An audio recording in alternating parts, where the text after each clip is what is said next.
Welcome to You Are History, Ohio Edition, a captivating series of interviews that spotlight the influential voices and impactful stories of Black leaders hailing from the vibrant state of Ohio. In this exclusive series, we delve into the lives, achievements, and experiences of trailblazing individuals who leave an indelible mark on their communities and beyond. Through engaging conversations and profound insights, we uncover these exceptional Ohio-based influencers' unique perspectives, challenges, and triumphs, showcasing the dynamic contributions of Black excellence in the Buckeye State. Join us on this enlightening journey as we honor these remarkable individuals' legacy, resilience, and innovation, affirming that in Ohio, as in the broader tapestry of history, they are not just making history, they are history. Don't forget to like, share, and comment where you're watching. Pastor John Coats the second. This is the second or third time I have interviewed people who have the 1, 2, and 4, 5, 6. So the question is, you must be a number 2, and so there's a number 1. Pastor Coats, who's Pastor Coats number 1? Well, he's not a pastor, but he is my father. And I was born a junior. Okay, because the way the rule is supposed to work is that the father is senior, the son is junior, and if there's someone else in the family that's named after the first one, then that next one to come along, be it if it's a sister's child, a nephew, a cousin, then they become the second. But I've got teased so much in school, I did not want to be called junior any longer. So I changed my name. I started using the second, and it's stuck, and it's on every legal document that I have. So my father is John T. Coats, and he still uses senior. Where's he from? Well, my father is from a little town in Mississippi, in the Delta of Mississippi, called Hollandale, Mississippi. Is in the Middle South. And how did you guys get to Ohio? Because I know you from Columbus. So how did you go from Mississippi being John Coats Jr. or senior to John Coats Jr. to the second, and now being Pastor John T. Coats? My mother is from a little town in South Carolina called Harleyville, South Carolina. It's about 40 miles north of Charleston. She was Stone Cold Geechee Gullum. And my mother was in graduate school. She's a scientist by degree, a physicist. Wow. And she was working for NASA. And my mother had an aunt that lived here in Columbus. My father has an aunt that lives in Columbus, and they decided to do a little matchmaking experiment where they introduced my mother to my father, and they began to date. And they settled here in Columbus, and it's in Columbus where I was born. So you were born and raised in Ohio? Oh, yes. I'm a Buckeye through and through. So where'd you go to school? Well, my father's an engineer. My mother's a scientist that couldn't find a job as a scientist here in Central Ohio. So she went to the Columbus City schools system and started teaching science. And so they had a little bit of money, and they made the sacrifice, and they sent my sister and I to Catholic school. So I went through most of my education through the Roman Catholic school system here in Central Ohio. Went to a little 8-room red brick schoolhouse. It was called St. Thomas the Apostle School.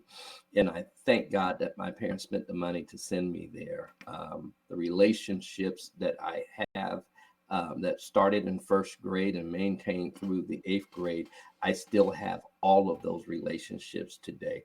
All of us are in contact with each other and are close. And from there, I went to high school. My parents later divorced. Mom ran out of money, and to public school I went. And so I went to public school from there. It was a little bit of culture shock, but moving, and both of them moving was a nasty divorce. Most of them both moved back to properties that they owned, and that was more Central City. And we moved back to the hood, and went to public school. So it became a new reality. So where did you graduate from? From the Walnut Ridge High School, and then I went to Capital University from there, major in political science. So What year did you graduate from high school? 1986. So during that time, there was a lot of transition and a lot of movement. And you went to school for political science? Yes. What Minor. made you what made you want to look at political science? Well, I love politics. There was when my mother's physician, Dr. John Roseman, ran for mayor in Columbus back in 1972. Was he a man of color? Yes, a black as deep dark chocolate. What was his name? John Roseman, and he was a member of Columbus City Council, and he decided to run for mayor of Columbus. And that was the first campaign that I got involved in. It was absolutely wonderful.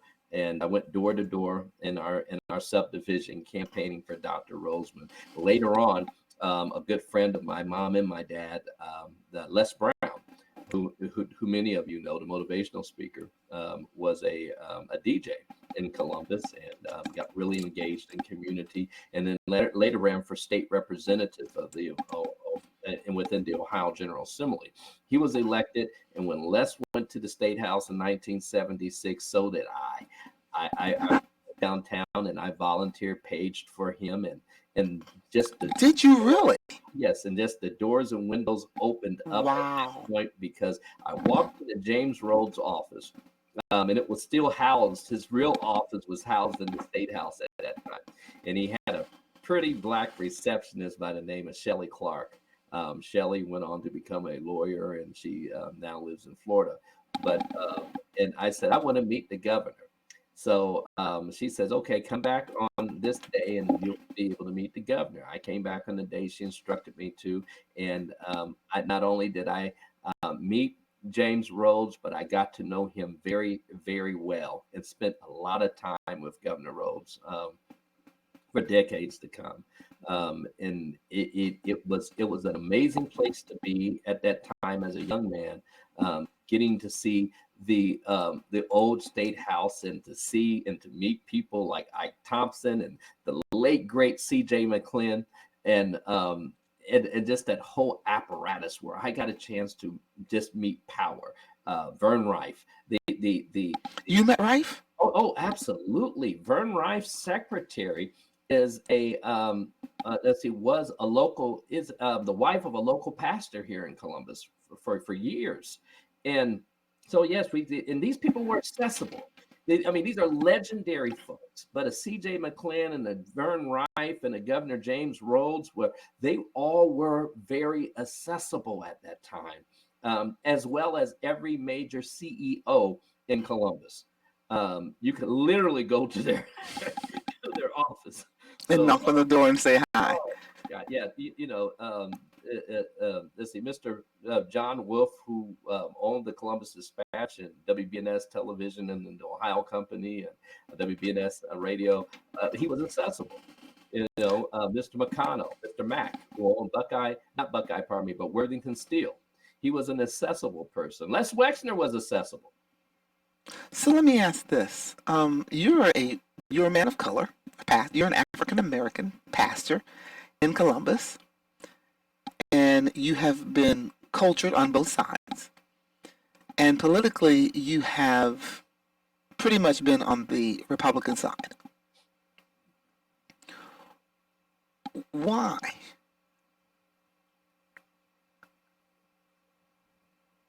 Hello? Why Republican?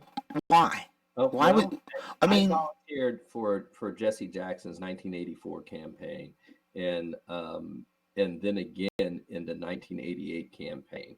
And what I realized is that we left really disappointed, because in '88 we watched several things happen behind the scenes within that campaign, and then meeting people and then having conversations post '88. Someone gave me a list of questions to answer, and I answered those questions. And at the end of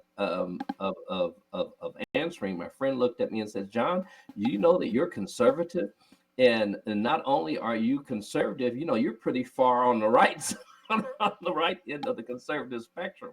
I'm like, wow. So when I was able to register to vote, I turned 18, I registered as a Republican, Now, and John, have remained active in the party um, since that time. So throughout my adulthood, but I was very much so keenly aware that it was my responsibility to not only to stay on top of issues that impacted my community, but to be an advocate voice within the Republican Party to make sure that those issues were addressed front and center, and regardless to the environment that we find ourselves in. For instance, you get invited to the governor's mansion, you get invited to the White House, and the carpet is beautiful, the wallpaper is nice, the chandeliers are stunning, and the furniture is nice. But at some point, when it comes time to speak up, you have to wean yourself away from the location that you're at, and very tactfully discuss the issues that impact you and your constituency. so let's go back to Jesse Jackson. His first campaign, you said 84. Yes, He had a more social conservative agenda. absolutely. Jesse Jackson used to be pro-life. That's what I was. I was going there. Why you want to play? You just want to take. Why you want to take my questions? Give me a break. Yeah. So how do we go from we covet life. We understand the differences. We have a Bible that is our compass, and then we stand our policy on that platform when I first got involved.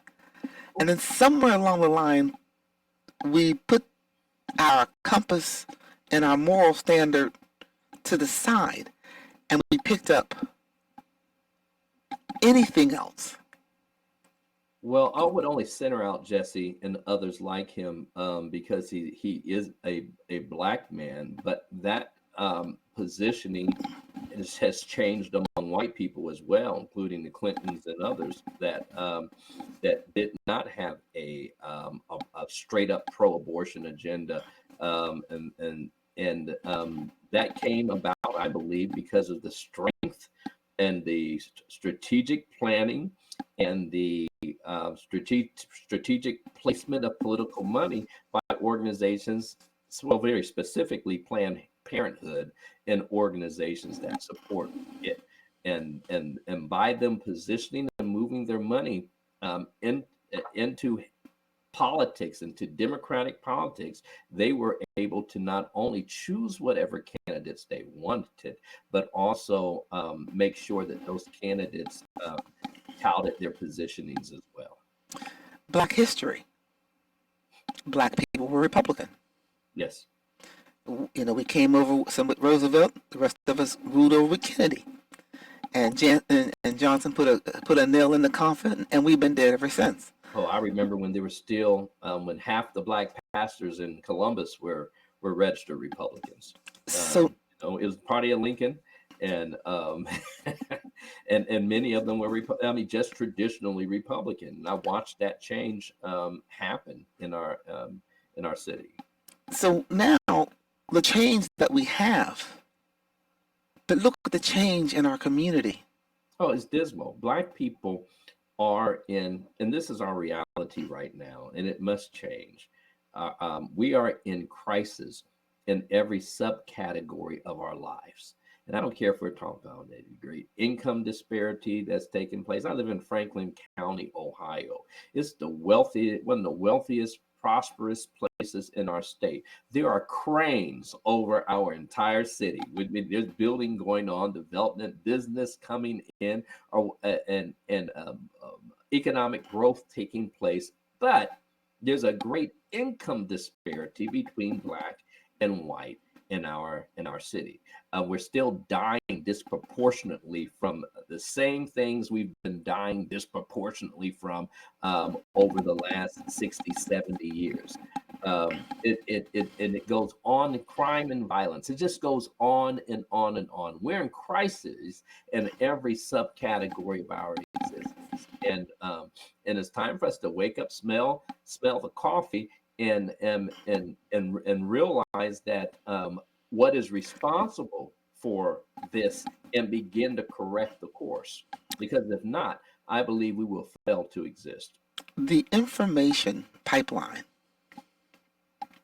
the misinformation distribution, and the ignorance, along with a lot of people being passive, is causing a huge demise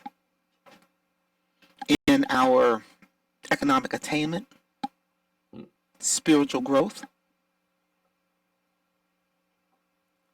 And we celebrate Black History Month. We celebrate Martin Luther King. We celebrate Juneteenth. But when do we start celebrating life? Well, we need to celebrate life. As a pastor, you have all types of situations that happen within the congregation, and one of the things that you deal with occasionally is a crisis pregnancy. And I think, and I've sat in church for years where I watched the church mishandle crisis pregnancies.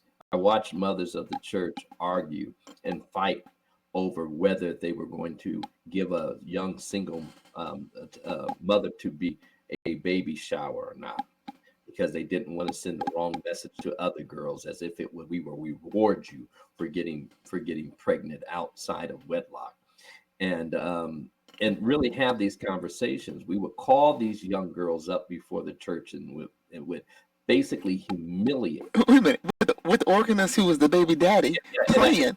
And it wasn't just the organist; it could have been the choir director, a deacon, or the pastor sitting in the pulpit.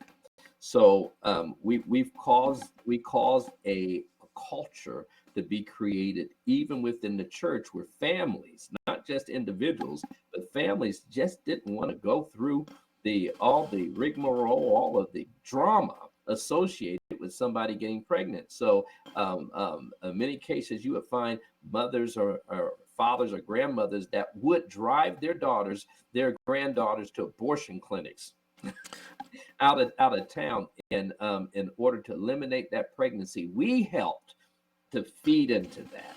And as a pastor, I take pride that especially if there's a crisis pregnancy, when that mother decides to have that child and she has that baby, of having our church come together and circle around that her and her child, and we bless that child, we dedicate that child back to God, and we do what we're supposed to do as a community to make sure that she has the assistance that is needed, the extended family, to create a family for her child, with aunts and uncles and everything to ensure success.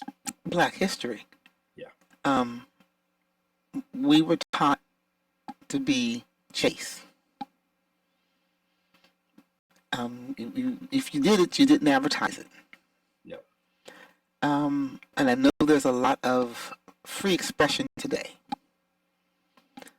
but we were taught to put our bodies under subjection and to have control over them, and not to be very promiscuous. Even if you didn't advertise. You didn't advertise it. And today, as you open up every television media outlet, you're very hard pressed to not find something that's going to stimulate your sexual identities. Yeah, and not only that, but look, we're being chemicalized as well. So the medicine, the chemicals that are in the air have an impact on us, as well as the messaging that we're receiving from radio, streaming, television, movies. Everything projects for us not only to be sexual, but there's a violence in association with the sex that we're being programmed into as well. So the violent language, and there's a violent language in association to sex.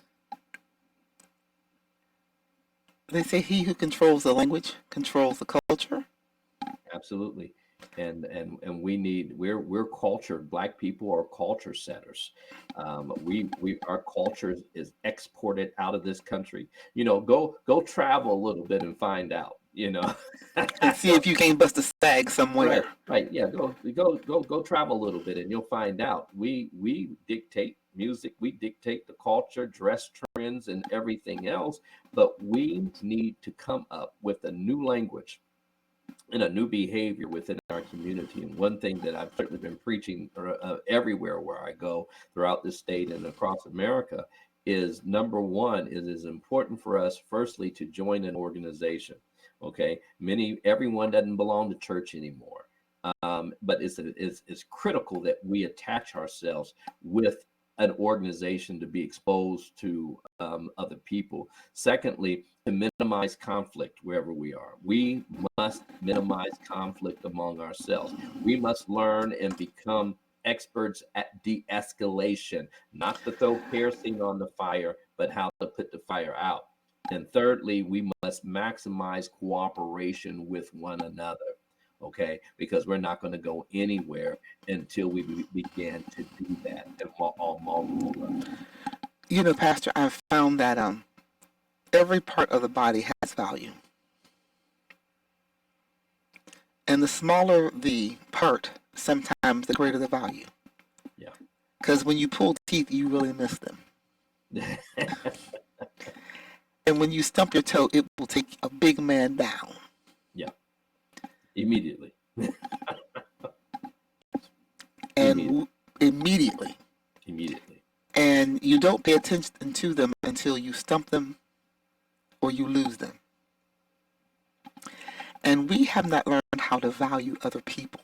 And we're going to have to learn that and realize that, look, we have to come out of the big I and little you mindset and really look and seek for value in people. And for those of us that are in ministry, we need to help people to identify the value within themselves. Okay, sometimes we have to unearth that value. I remember the people ask frequently, what's my purpose in life? I don't know what I'm supposed to do. And I remember the late great Miles Monroe would teach that your purpose is directly associated to where your passion is. So whatever you're passionate about. So I asked, well, how do you define passion? He said, well, passion is whatever makes you extremely happy or extremely angry. Okay. So I'm like, wow. So we have to help people help your children. Okay. Unearth where their value is at and prophesy yes. at this table, at the dinner table, before they walk out of life the door. When you see them again, prophesy over them and into their life as well, so they will always have that covering them. And if we don't do that, others will. So true. So true. Now you have a sister. You're married. Yes. You have one daughter? I have one daughter. Her name is? Carrington, and she is a junior at The Ohio State University, majoring in Had to get that out, didn't you? Yes. Majoring in medical science. My wife is the Honorable Ramona Rosario Reyes. She is a elected member of the Columbus Board of Education, and she is a great leader within her community. Both locally and nationally. She's a migrant advocate, especially as it relates to the children of migrants. In fact, one of the boards she loves is a board called East Coast Migrant Workers Head Starts, where there are Head Start programs that are set up across the Eastern Seaboard, that as the migrants go from food facility to processing facility to farm to orchard, that their children follow along in their education and is progress is they can pick up wherever they left off at the last facility, and it's a great program, and she has particularly enjoyed her work there. As we celebrate Black History Month 2024, we talked about people having to have self-value, because I can't love you if I don't love me. The political climate is pretty shaky, to say the least. The world climate is a little bit off-kiltered. The spiritual climate is unusual. How do we reset history so that Black history becomes better history than history forgotten? Well, I think COVID helped to reset the Black church to a great extent. That many churches have not even reached 30% of their pre-COVID capacity. As a community in this political environment, it is time for us to learn to think critically and to examine what exactly is impacting our lives. About a year ago, we started an organization in Central Ohio. Some friends we came together and we formed an organization called the Black Caucus of Central Ohio. We realized that Black people did not understand civics. They didn't pay attention to it in school, wasn't interested in it, or what have you. But there's a growing number of people that wanted to be able to learn how government works in a safe environment. Meaning, there's no dumb questions. You know, we'll start all over. We're going to go through it as slow and make sure everyone has an understanding of how the systems are structured. So we're teaching how municipalities are structured, local other forms of local governments like townships and villages. We're talking about county government structures. We talk about how states are structured and how a state is really an independent country, if you will, with its own president and his own Congress, and in many cases, his own military. So we talk about the federal system, the United States of America, and how our three branches of government are structured, who's empowered to do what, and why. Where are the problems at in our democracy, in the structure? To make sure that we have an understanding as to what is written on paper as it relates to how the government is to operate. And then we talk about how it actually operates. You know, there's nothing in the Constitution that talks about a cloakroom. Okay, there's nothing that talks about the influence of a Democratic Party or a Republican Party and the selection of candidates, the endorsement of candidates, there's nothing that really discusses the psychology of tools that are used by political parties, like a slate card. Yes. Okay. So we go into that. I think we change Black history. We help to reform ourselves and come to great enlightenment in 2024 by understanding what's going on around us. And I think that as activists, I would be remiss. Would be ashamed of myself if I was only engaged in state party Republican politics or national Republican Party politics without putting my main focus, locally, and focusing on my community. We must become community heroes. You know, there's an African proverb that says, and I know Republicans are scared to state African. Hillary Clinton, you're right. It does take a village, okay? And for any ignorant behind out there that wants to separate the difference between a village and a community, I'm praying for you right now in Jesus' name, okay? But it does take a village, and each one is responsible for teaching one as well. So let's get some more information. Let's increase our reading diet. And really give our folks an understanding as to what we should be reading. Okay, there's some stuff that we should read on a regular basis to increase our intelligence quotient. We need to read.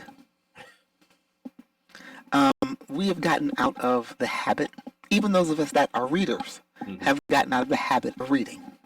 And I think phones have done it. I mean, we read still, but not to the intent that we did. We have too many things to do than to sit. Is easier now than it's ever has been. I read books. I buy books. I like to touch them and turn the pages and smell the paper. There's and I listen to. You do audiobooks? Oh, absolutely. It makes it convenient. But I still like to hold a book in my hand and read it. And there's a particular, I don't read. I don't read much fiction. I don't read Correct. much fiction. I had to start reading fiction because reading fiction made me a better writer.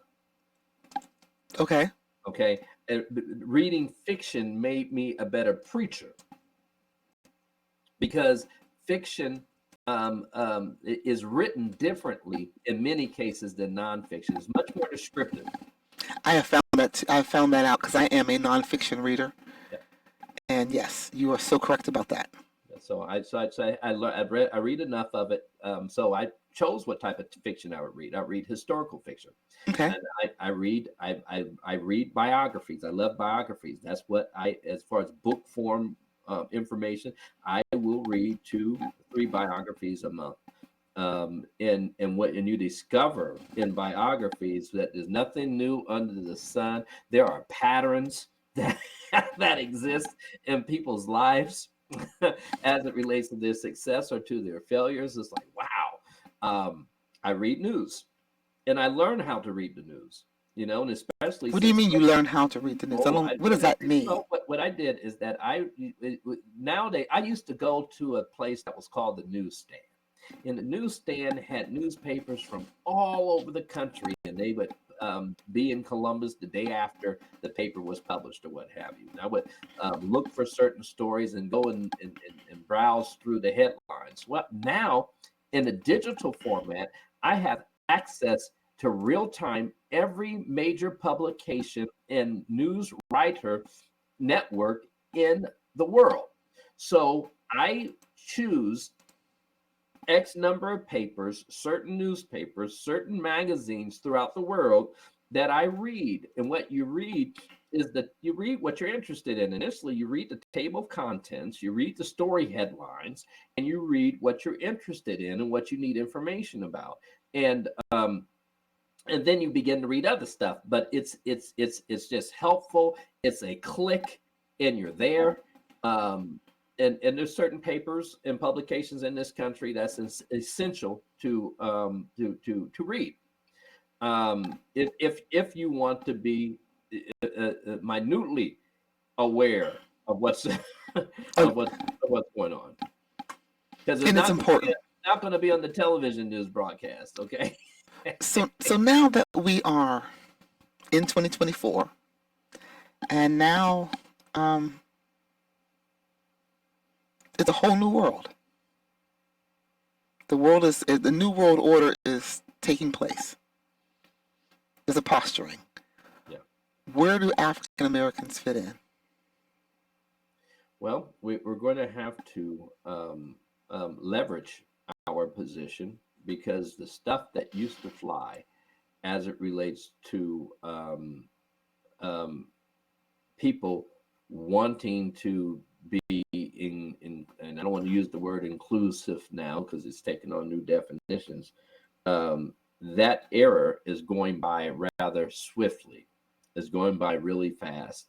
So we're going to have to leverage our position as it relates to in America and in the world. We're going to have to nestle our resources. And I know people are critical of the church, because churches have been abusive, non-responsive in many cases. But the reality is that the Black church is the largest Black landowner in the United States. The Black church is the largest community center that's embedded in every community in our and throughout America. We have auditoriums, we have conference rooms, we have classrooms, we have a lot of things. We have everything that we need in order to retool our community. We have every professional in every imaginable area to retool our community, to allow us to leverage ourselves well in America, and to create the relationships that we need throughout the world. So God asked Moses, what's in your hand? How do we make history? Because as I said to you when I asked you to come do this, I said we are history. Yes, we are. How do we make history? And we mold it for the future so that when they look back on this moment,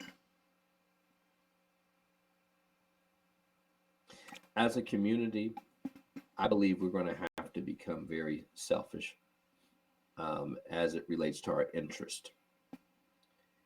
We have to identify what's in the best interest of the Black community and begin to aggressively go after that. I was so hurt, as many were, when we watched the defeat or the passage, basically the legalization of partial birth abortion in the state of Ohio. Black women make up 7% of the population of the state, but yet was having nearly 40% of the abortions. Something's wrong. And that should make the hair stand up on the back of anybody's neck. In fact, the number is actually smaller than that, because all of those women were not ovulating women. They were not, all of those women, of that 7 to 8%, were not having children or able to have children. So it's realistically maybe 3 to 4% of the population is having nearly 40% of the abortions. So we need to be concerned about that and not allow that issue to die. It may not be on the ballot this year. Good, it's okay, but we need to not let the issue rest within our community and let Black people help us to come to a better understanding of the impact that is having on our community. We need to look at ownership, home ownership, or what we are being educated in for those that are choosing to go forth in education. We need men and women that are trained in the trades, as well as other levels of professionals. But we have to have an agenda of that in order to do that and be very forthright and aggressive in that agenda. I watch I have access to take a peek every now and then into what's happening in the Latino community. And there are aspects of their community that are very nationalist. And I was surprised to see how nationalist they are. And one time a Latino gentleman asked me, he says, well, we pull our resources together, and when we have a business, we support our businesses, and our businesses are doing well. And he basically looked and said, what's going on with Black people? And I had to go back in history, of course, and remind them that when we built many of the times when we built our businesses, when we were at the stage that they're at now, our businesses got burnt down. Okay. Or we may have gotten burnt in front of the business too. So it needs to be put into perspective. We're not at that place now, but the mentality is what we have to overcome, that has been bred into our mindsets. We have to change our mindsets, and as a leader, as a preacher, I'll preach it into the day I shut my eyes unto death. Okay, because and work hard in that area, because if we don't pick up the mantle to do so, if it's important for me to preach the gospel of Jesus Christ, well, I believe that this teaching of self-sufficiency and growth is also part of that same gospel. It is. I'm listening to a man by the name of Prophet Lovey. out of California. Yeah. And he said, that which you manage well, you keep. And we have learned and been indoctrinated to learn how to manage poverty. Yeah. And we manage it very, very well. And we have to become better equipped so that we can become better success managers. Managers of time, managers of money, managers of our own mind, of our own emotions, and begin to control them and not allow outside influences to influence us. And we can teach that. We can teach that. We can help produce that in our community, but we have to do it. It's a discipline for ourselves. Right. Yeah, we have to do it. We have to preach it. We have to do it. We have to teach it. We have to be the examples of it. And then teach it and preach it and be the examples of it, and preach it and teach it and be the examples of it. we just have to keep, because there's people doing great things. Okay, but what happens is that a lot of people that are doing great things, they'll pick up and they'll leave out the community. Totally. Is that they don't know how? Or because sometimes, you get bit by the bug. And most people get into, you're a political science major. You work in the political arena. And most people that we see when they get into the political arena, most people are there for good intentions. And they find out they bite the car, and they didn't know that the car was made out of chrome, and it breaks their teeth because they become soured by, when they get into it, they find out it is not what they really thought. Yep, and rap artists are finding out the same thing. Our entertainers are finding out the same Aren't they really? Our athletes are finding out the same thing. Okay, and it might even be worse. So it's to let the people know what they're letting the people know up front. I'm glad to turn on TikTok and to hear a rapper say, "Okay, all I wanted to do was rap, do my gangster rap, and I can rap. My rap was hot, and do my rap. But they invited me to a party one day, okay, and they made it plain to me as to what they expected me to do in that party if I wanted my career to advance to the next level." Important story to tell. Important story to tell. Same things with athletes that got game played on them, where they end up owning nothing, or they realized that the girl they were introduced to that didn't look like him was actually there to be the recipient of their money at the end of their career. And Tiger, it's the someone else collects and get half of your fortune, and it's happening throughout the athletic industry, sports, and in music, and in other forms of entertainment. Is certainly happening, and in business. We it's time for us to get wise. And right now, there's enough of us that have been through bumping our heads, failing, starting over again, and everything. Where there are no secrets under the sun. There's nothing new under the sun. You have all the information that you need in order to be successful, regardless to what you want to do. You want to flip properties, if you want to go and build buildings, or run dump trucks, or be a lawyer or a physician. We should have all of the answers for you now as a community of professionals and senior experts in everything under the sun. You would think.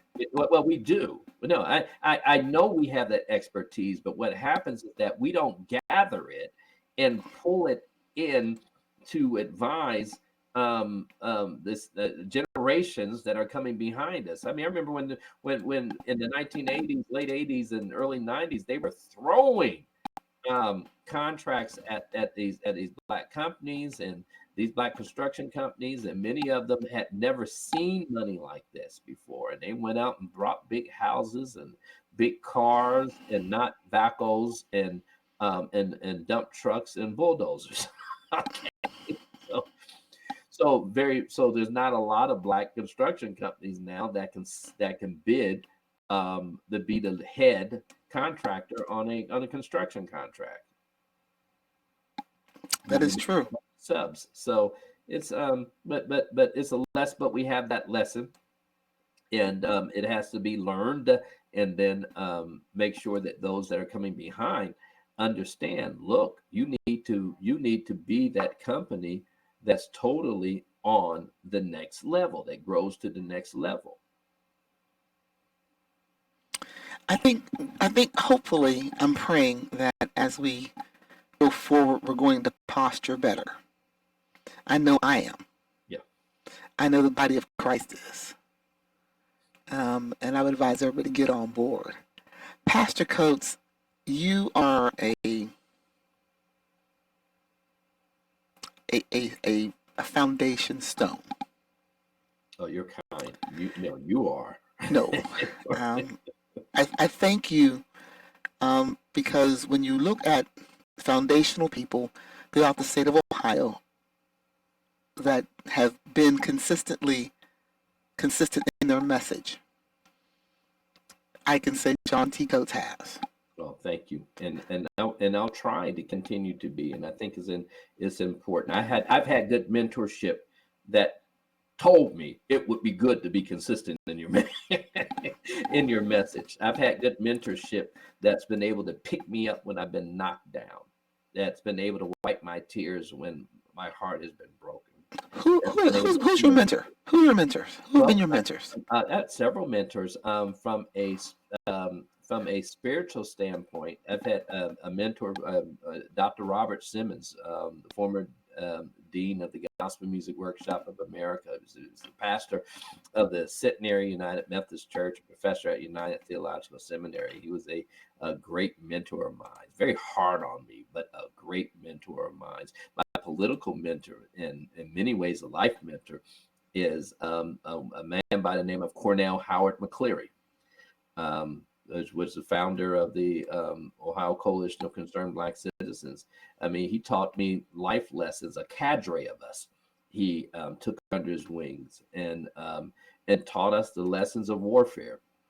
For instance, Cornell would tell us that never get into a fight where you are unfamiliar with the terrain. Okay?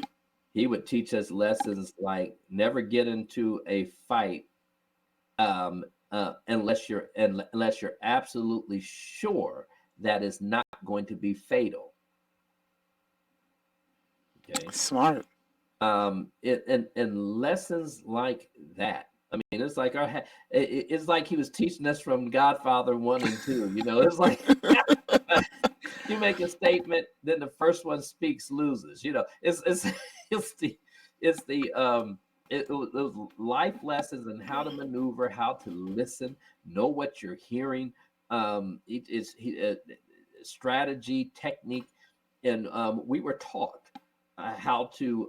We were taught about power systems that instruct. We were taught that in each major city, that you have certain power systems that exist, and the politicos is just one part of that power system. You have the business community, and you have the corporate community. You have the arts community. You have the human services community, and the business community generally has control over both the arts and the human services community. And then you have the politicals. Okay.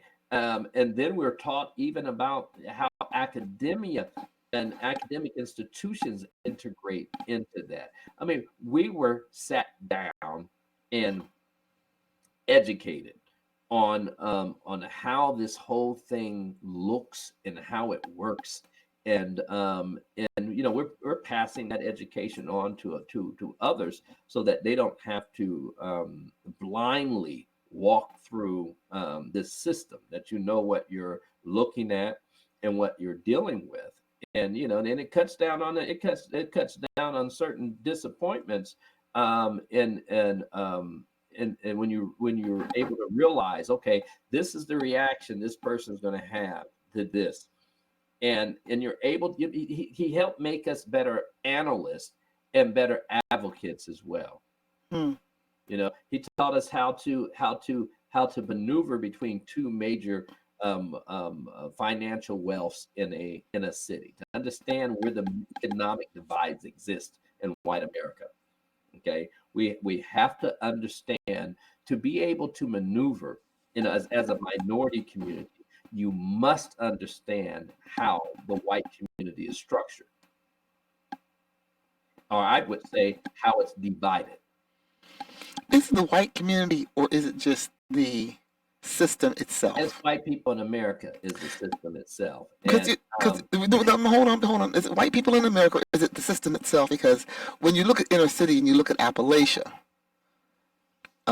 you know, they run a little neck and people neck. in Appalachia are affected by other white people. There are divides in this in white America. There are divides in the system, and you have to understand where those divides are. Now, you could call it the system. I call it white supremacy. I call it I'll call it white America. It could be called the system. Other people call it demand. Okay, Various names. so Okay. Pastor, hold on. I got 1 minute because I only got 3 minutes with you. Now you opened up the whole can of worms, and I only got 3 minutes. But before you say white man, but you belong to the Republican Party. Absolutely. So you're talking about the system and the white man. Mm-hmm. And when you look at the Republican Party, people over there get blamed for being over on the white side. Can you help me out with the difference between what I'm saying of the Republican Party and white America? Because for some reason we tend to think white America is Republican. No, you've heard people use terminology like swamp or what have you. In reality, we're getting played. Okay, there was just one system in America. There's one system in America, and that system is divided. And one of the divides that we're given to look at is that of the Republican or the Democratic parties, or conservatism or liberalism, or and those are divides that we have to look at. As Black people, we have to be aware of the divides, where the divides take place, and then even if it's to make a decision as to which one's the lesser of the two evils, and to leverage the relationship. And we made the critical error as Black people as in putting all of our eggs in one basket. Okay, I'm not a Republican because I believe that everybody in the white people in the Republican Party are saints. I'm a Republican because we have no representation in the Republican Party. So I went over to the Republican Party, and I'm trying to drag as many people over as well, and understand. Well, I can philosophically agree with pro-life stance, marriage stance, fiscal conservatism, less government, et cetera, et cetera. But I need that representation from a Black perspective needs to be there, and Black people need to be aware of what's happening in the Republican Party, as we need to be aware of what's going on in the Democratic Party, as and always be sensitive to it. Okay, they'll never be able to buy me out, or just say that's not my purpose for being there. I have done very well for not doing political stuff. I'm trying to get out of politics, as everyone knows. But I have to ask you one more question, then I'm going to let you go. Have you made your decision on whom you're going to support for president in 2024? Yes, I am a at-large delegate for Donald J. Trump. I supported President Trump in 2016, again in 2020, and I'll continue to be in support of him in 2024. I believe that his stance and his platform for the Black community is the closest thing that we have ever been offered, especially for those that are looking for some sort of reparations. You use the term reparations. President Trump uses the terminology platinum plus. So, I had to ask you that. I think I knew the answer, but I wanted to ask you because when you look at Black history and you look at how people view politics today, and when you say that you support Trump, it's almost as though you become non-Black. Well, not anymore. My side is growing. Look, 1 out of 6 black men voted for Donald Trump. The black numbers of dissatisfaction with President Biden has absolutely exploded, even with the amount of dissatisfaction with the Vice President of the United States. So no, I'm just checking, I'm not believing the hype. I'm seeing and hearing a lot different from rank and file black, blue collar, and white collar professionals. They want to change, and they're able to answer that question: was I better off 4 years ago?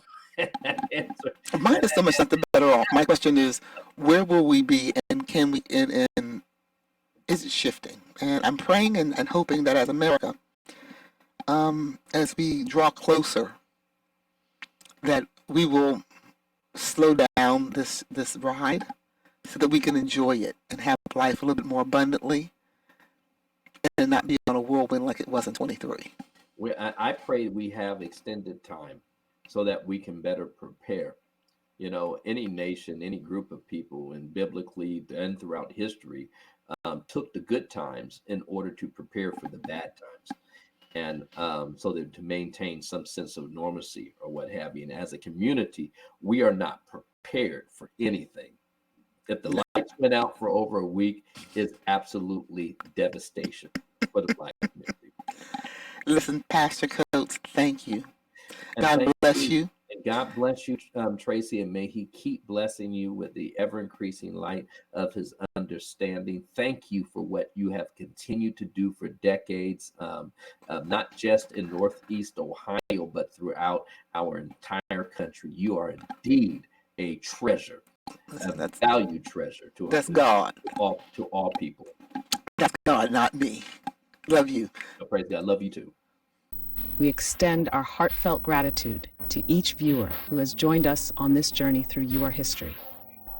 Suppose you have found inspiration, insight, and connection in the stories shared by our remarkable guests. In that case, we invite you to consider supporting the continuation of community programming like this through a donation. Your contribution will help us amplify diverse voices, celebrate rich histories, and foster meaningful dialogue that uplifts and unites us all. We also extend a special thank you to our sponsors, whose generous support has made this series possible. May You Are History continue to resonate in your hearts and minds, inspiring you to embrace the beauty of diversity and the power of unity. Thank you for being a part of this transformative journey, and we look forward to welcoming you back for more engaging and enlightening content in the future. Don't forget to like and share this video, subscribe to this channel, and give God the glory.